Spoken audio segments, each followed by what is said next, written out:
The Midpoint Formula, Introduction. Hello, everyone. Before we dive into today's new topic, let's take a moment to reflect on what we have already mastered.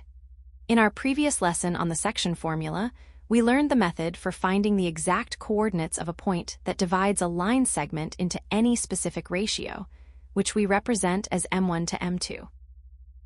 Now, today, we are going to look at a very special and incredibly frequent case of that formula. Imagine a scenario where a point doesn't just divide a line segment into any random ratio, but instead, it divides it into two exactly equal parts. When this happens, we call this specific point the midpoint. By definition, you can think of the midpoint as the precise center of the line segment that joins our two endpoints. And here is the key mathematical connection to our previous lesson. Because this point splits the segment into two perfectly equal halves, the ratio of division is simply 1:1. Keep this 1:1 ratio in mind, as we are going to use it to derive a much simpler formula in the next slide. Derivation of the midpoint formula. Now that we understand that the midpoint is just a special case where the ratio is 1:1, let's look at how we can actually derive this specific formula. You'll see that the midpoint formula isn't a brand new concept to learn, but rather a simplified version of the general section formula we studied previously. Let's walk through the derivation step by step. First, let's start with step 1. Recall the general section formula. Think back to our previous lesson. If we have 2 points, point A with coordinates x1, y1, and point B with the coordinates x2, y2, any point P with coordinates x, that divides the line segment OB into a specific ratio, m1 to m2, can be found using a specific formula. That formula is x equals the quantity m1 times x2 plus m2 times x1, all over m1 plus m2. And for the y-coordinate, y equals the quantity m1 times y2 plus m2 times y1, all over m1 plus m2. Now, for step 2, we apply the midpoint condition. This is where the magic happens. As we mentioned on the previous slide, the midpoint is unique because it divides the segment into two exactly equal parts. This means our ratio, m1 to m2, is simply 1:1. To derive our new formula, all we need to do is substitute the value of 1 for m1 and 1 for m2 into that general formula we just recalled. This will lead us directly to the simplified version you'll see on the next slide. Derivation of the midpoint formula, continued. Now that we have established our ratio of 1:1 in the previous slide, let's move on to step 3, where we simplify the x-coordinate. If you look at the numerator, multiplying x2 and x1 by 1 doesn't change their values, and in the denominator, 1 plus 1 gives us 2. So, the expression simplifies beautifully to x equals the quantity x1 plus x2, all divided by 2. Next, we follow the exact same logic for step 4 to simplify the y-coordinate. Again, multiplying y2 and y1 by 1 leaves them unchanged, and 1 plus 1 equals 2. This leaves us with y equals the quantity y1 plus y2, all divided by 2. By completing these steps, we have arrived at our final midpoint formula. To state it formally, the coordinates of the midpoint, let's call it P with x and y, for a line segment joining point A with x1, y1, and point B with x2, y2, are given by x equals the quantity x1 plus x2, all divided by 2, and y equals the quantity y1 plus y2, all divided by 2. If you want to remember this without memorizing a complex formula, just think of it in simple terms. The midpoint is simply the average of the x-coordinates and the average of the y-coordinates of the two endpoints. In our next slide, we are going to see how we can apply this very simple averaging technique to solve a real-world problem. Real-world application example. Now that we have derived the formula and understand that it is essentially finding the average of our coordinates, let's put this theory into practice with a real-world application. Imagine a scenario where two friends, Anjali and Binay, live in a city that we can represent using a coordinate plane. To make things easy to locate, we can assign specific coordinates to their homes. Anjali's house is located at point A with coordinates 2, 3. Binoy's house is located at point B with coordinates 8, 11. They have decided to meet up at a coffee shop, but they want the location to be perfectly convenient, so they choose a spot located exactly halfway between their two houses. Our task is to determine the exact coordinates of this coffee shop.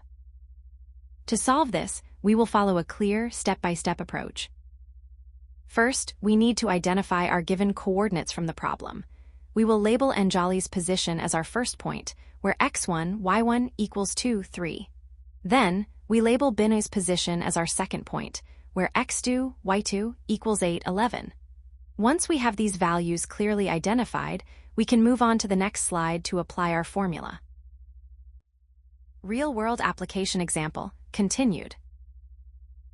Step 2, we will apply the midpoint formula specifically to find our x-coordinate. Remember, we are looking for the average of the x values. So, x equals the quantity x1 plus x2, all divided by 2. Plugging in our numbers, we get x equals 2 plus 8, all divided by 2.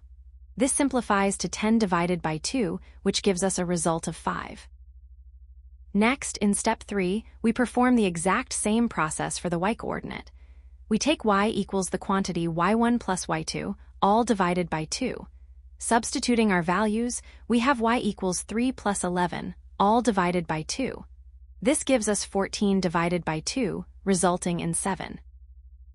To wrap up this example, we combine our two results. The final coordinates for the coffee shop, located exactly halfway between Anjali and Binoy, are 5, 7. Now that we have identified our coordinates from the previous slide, with Anjali at 2, 3, and Binoy at 8, 11, let's move on to the actual calculation. As we move to the next slide, I want you to keep these steps in mind, because I'll be highlighting some common pitfalls where students often trip up during this exact calculation. Common mistakes to avoid.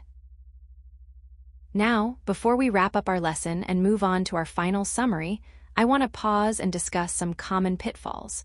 Even when you understand the concept, it is very easy to make small computational errors that can lead to the wrong answer.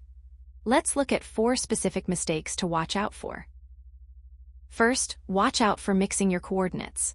A very common error is accidentally adding the x-coordinate of one point to the y-coordinate of another. For example, calculating x1 plus y1, all divided by 2. Remember, the x values and y values are independent. You must always keep them separate. Second, be careful not to use subtraction instead of addition. Sometimes, students confuse the midpoint formula with the distance formula, which involves finding the difference between points. But remember, as we saw in our derivation, the midpoint is simply an average. To find an average, you must always add the coordinates together. Third, don't forget to divide by 2. It sounds simple, but in the heat of solving a complex problem, some students calculate the sum of x1 and x2, but then forget that final, crucial step of dividing that sum by 2 to actually find the center. Finally, stay vigilant with sign errors, especially when dealing with negative numbers. If you have a coordinate like x1 equals -4 and x2 equals 2, you must carefully calculate -4 plus 2, which gives you -2, and then divide by 2 to get your final midpoint of -1. Keep these tips in mind, and you'll be well prepared for our final key takeaways. Key takeaways. First, it is important to remember the connection between what we previously learned and today's topic. The midpoint is not a brand new concept from scratch. Rather, it is simply a special, simplified case of the section formula we studied earlier, specifically occurring when the ratio of division is 1 to 1. Second, let's keep the formula itself fresh in our minds. To find the coordinates of the midpoint, p with x and y, you use the formula where x equals the quantity x sub 1 plus x sub 2, all divided by 2, and y equals the quantity y sub 1 plus y sub 2, all divided by 2. Third, if you ever forget the formula during an exam, try to think about it conceptually. The midpoint is essentially just the arithmetic mean, or the average, of the coordinates of the two endpoints. If you can find an average, you can find a midpoint. Finally, keep in mind the practical utility of this formula. Beyond just finding the center of a simple line segment, this concept is a fundamental building block used to find the centers of more complex geometric figures, such as circles and parallelograms. All right, we have reached the end of our lesson, so let's wrap everything up by reviewing the key takeaways from today's session. Make sure you review the common mistakes we discussed in the previous slide, especially regarding sign errors and the importance of addition over subtraction. Great job today!